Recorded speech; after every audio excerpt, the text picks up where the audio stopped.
Once upon a time, there was a king named Shivanand, who was a disciple of Buddha and was troubled by the problems in his kingdom.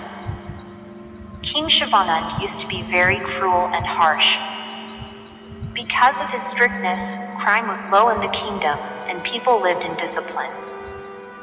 But ever since he started following Buddha's teachings, he had abandoned his cruelty and harshness and adopted the path of kindness and compassion. One day, King Shivanand went to Buddha and expressed his concern. He said, "Lord, ever since I started following your teachings, everyone is taking advantage of my kindness. Earlier, I was very harsh and didn't hesitate to punish criminals severely. Now, I don't feel like punishing anyone and don't get angry at all. But people are exploiting my kindness. Crime is increasing in my kingdom, and people are feeling insecure. Please tell me what I should do now." Buddha smiled and said, "King Shivanand, the answer to your question lies in a story. Listen carefully."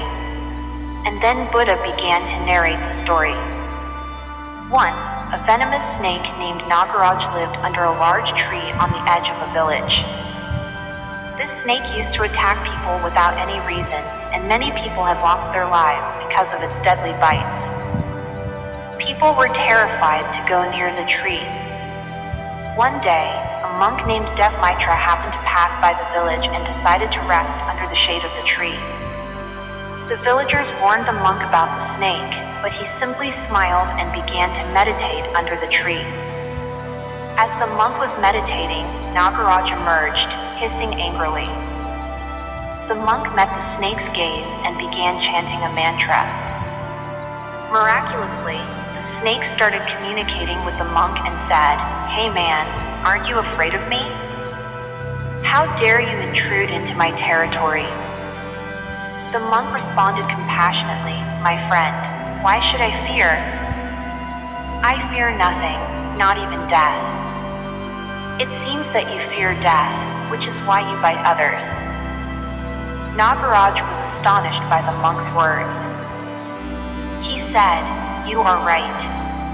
Every time someone comes near me, I feel they want to kill me, so I bite them. If I don't bite them, they will kill me." The monk nodded and said, "You are right, but remember, life will end one day.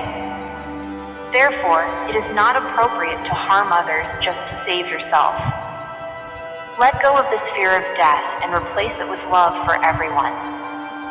Saying this, the monk left. Nagaraj was deeply impressed by the monk's wisdom and decided to stop biting people. However, things did not go as planned. When people noticed that the snake had stopped biting, they started to mess with him. Those who used to be scared of him now approached him without fear, teasing, scratching, and hurting him.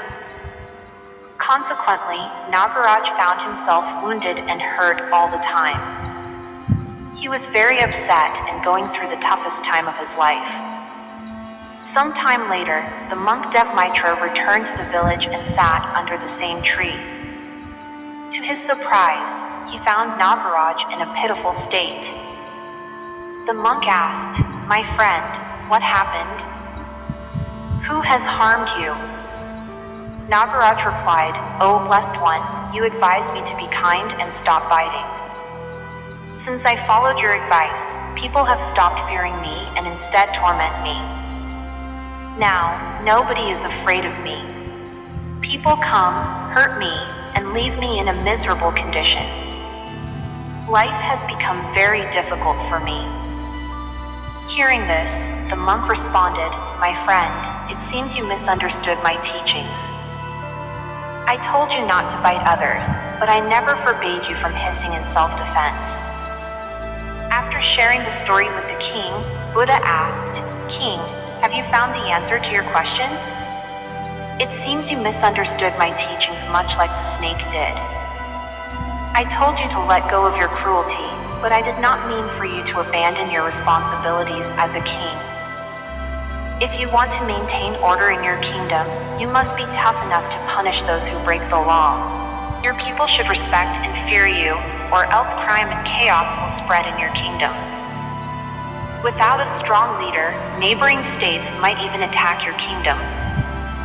You need to be firm on the outside to keep everyone disciplined by enforcing justice and ensuring peace and security within your kingdom. So you should rule with the compassion of a monk inside, but with the authority of a king on the outside. This story teaches us that kindness and compassion are important virtues, but excessive kindness should not lead to foolishness. We must maintain our boundaries and be firm when necessary to prevent exploitation. By blending kindness with strength, we can navigate life's challenges effectively while safeguarding ourselves from being taken advantage of. Please like, share, and subscribe because your one like motivate us to make such content.